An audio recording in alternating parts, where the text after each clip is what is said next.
Having a newborn in intensive care can be a terrifying and even traumatic experience. Having help can have a tremendous impact, even for something as basic as returning to a clean house. Here to tell us about a local service that does that for free is Jennifer Sesniak. She's the founder of I See You NICU. Jennifer, welcome. Thank you for having us. Hi. Daniella Florence also joins us. She's a board member of the group and owner of Florence Family Cleaning Services. Good morning, Good Daniela. morning. So, I want to start with you, Jennifer. You firsthand experienced what it's like to, have a child that has to be placed in intensive care after being born. Can you tell us a little bit about what that experience was like for you and how that led you to form this organization? Uh, yes. I had a picture perfect pregnancy up until 28 weeks. I wasn't feeling good. I knew something was off. My husband, it was Taco Tuesday. I remember it like it was yesterday. And he's like, "Well, I don't want a hangry wife. So let's get you some food in your system before we call the doctor and see what's going on." Go to the hospital at Baptist South, get everything checked out. Turns out it was amniotic fluid. So my water had broke. And from then on, it was a roller coaster ride. It was transferred by ambulance downtown.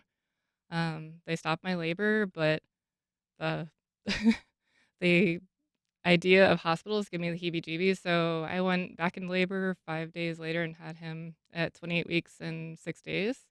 And so Where you were a little before 28 weeks when this happened. And when you say the hospitals, they were saying you had to stay in the I had hospital. to stay in the hospital until he was born. So whether he was born that day or the goal was to keep him inside until 32 weeks, which clearly didn't happen. But the longer they're inside, the more they have time to get their lungs right and develop the best of their ability so that they have a better chance once they are born and spend time in the NICU. And so this obviously caught both you and your husband by Oh, surprise. entirely. We didn't have a baby bag. The baby's room wasn't ready. We're like, wait, we're supposed to have 3 months. Yeah. What is happening right now?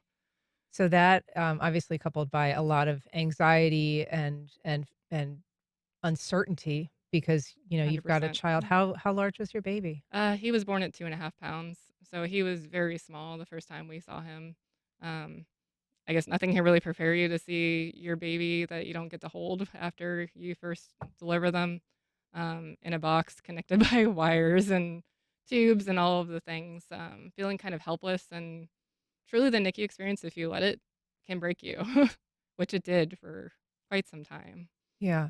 And so you're dealing with all of this, emotion, and fear, um, and there's, a supportive group there at the hospital, but what kind of supports were available to you, outside of that setting? And what made you start thinking at some point about trying to create a safety net of sorts?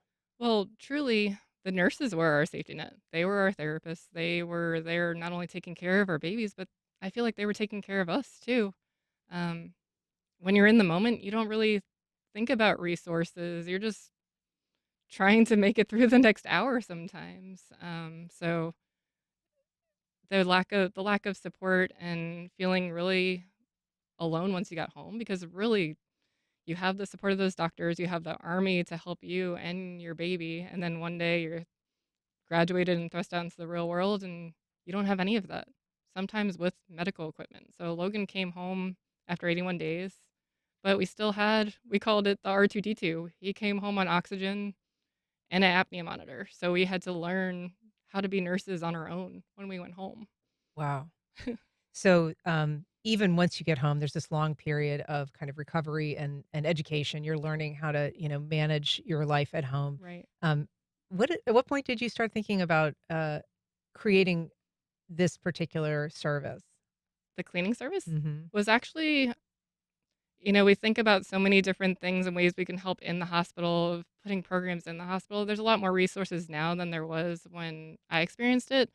But Daniella actually approached me with the deep cleaning one for our house. And I'm like, oh my gosh, I could have used this, would have changed my life coming home from the NICU. And I'm a very, very clean person. Yeah. But when you're in the NICU experience, all home life goes out the window. You're just truly focused on that baby and getting through to the next day and taking care of the essentials and home, eating, sleeping. That's it. So that's where Daniela, that comes yeah, into play. how did you, enter this space? I mean, what was your introduction to it? With the program, well, Jen talked about what she been through, and I was like, the first thing I thought is, did you have someone to help you, like, once you got home or before you got home? Do you have any cleaning service? How is your life? Like, and how was your life when you had a newborn baby whose immune system was just compromised and you had to go home and do chores and take care of yourself and the baby and everything? And she was like, well, I never have cleaning service before.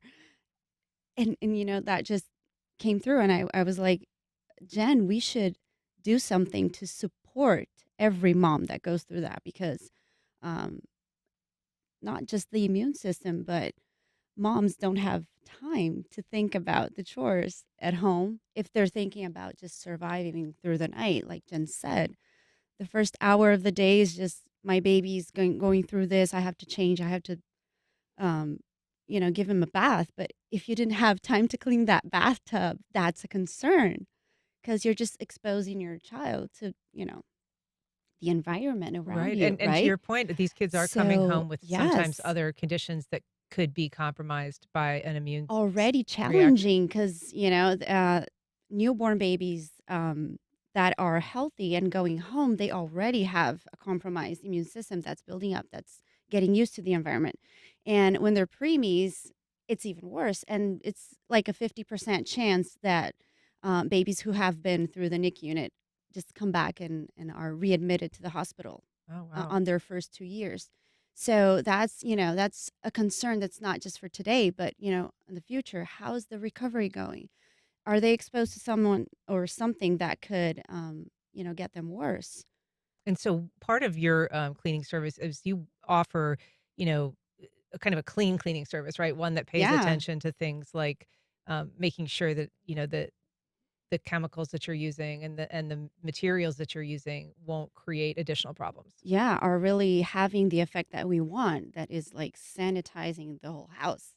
It's not just a wipe down. It doesn't do good just to like, okay, I'm gonna dust the blinds. It's fine, but the dust is all around the house. So things that moms or people who don't have that regular, maintenance flow going on, they don't realize that they're not doing enough. Mhm. And with my background, with that experience all in healthcare, because, I have the pharmacy background, I'm like, these agents are just, potent, um, just increasing the risk of, Right. making the baby even sicker. And so you So, kind of had this idea, this yeah, moment where you thought, well, this would be a terrific service. But I mean, it's a big step from thinking about it to actually it creating is. it. And I've done this before for like cancer patients. So people who have been going through like other situations and just talking with Jen, it was like, well, babies, come on. That's another step. We have to help those families as well. So cancer patients are usually, they develop like a resistance like with, mobility or they have to rest, they have, a lot of issues, Mhm. and they can't do the same thing. They can't clean the house. So I've been coming in for months and doing just, free cleanings for people I know just to help them out, to support. We have the communities, neighbors, everybody that has cleaning service like pitch in and hey, let's help this family, through this time. And So this we was just sort of an expansion of what you'd been doing. expansion, yeah, Mhm. but it was like something that, we should have just done before. Yeah. And so you begin this, how are you communicating, Jennifer, the services that you all provide? How do you connect with patients or with families with kids in the NICU? Well, we work with a lot of the NICU nurses, discharge nurses, social workers, spiritual care teams, so they get the word out because really in the NICU, your mind is truly there. Even going home, a lot of the time you don't look at the paperwork, discharge paperwork they give you until weeks later. Mm. So it's having that personal touch of the knowledge of the nurses coming and saying, "Hey, you're going home soon. Have you applied to this program?" So it's a word of mouth really from the staff itself to make sure that they apply. And so Mm. they kind of are your agent. They tell people that this exists, Mhm. and then there's sort of an application process. Yep. And so how does that work and who really is eligible? So we encourage everyone to apply, whether we can accommodate everyone or not.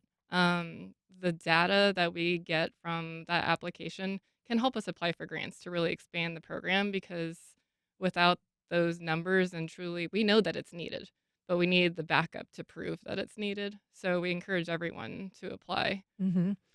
And is there an eligibility, threshold, or is it just if you can do it, you'll accommodate? If we can do it, we'll accommodate. So that's why we're reaching out to the community to get this started and really truly launched to get the funds to be able to help as many NICU families coming home as possible. Mhm. We did some research on it based on the cost of deep cleanings of homes that if we were able to raise $150,000, we could clean one NICU family's house every day for an entire year. And that's tremendous. I know it sounds like a big number, but to make an impact on You're thinking that like a many different families. family, Yes, right? every Yeah. so Yeah. you could clean one 365. 365 families' Gotcha. homes. Gotcha. And in reality, that's a very small percentage of the NICUs in the Northeast Florida area. Sure.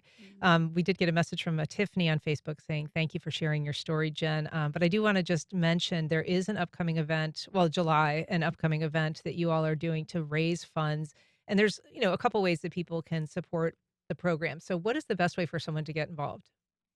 Um, to get involved, well, they can't really clean, but you can get involved in different ways, whether it's I'm thinking primarily if they want to primarily for support clean. the organization, like whether through the donation or the Okay. event. Yes. Donating or bring your time.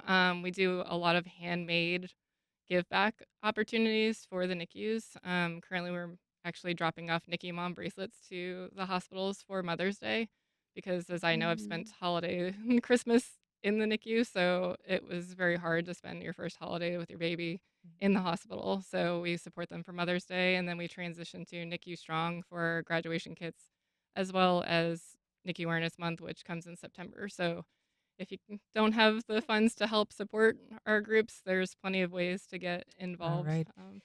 The website is ICUNICU.org. There's an event, as we said, a luau in July. And thank you, Jennifer Sesniak and Danielle Florence.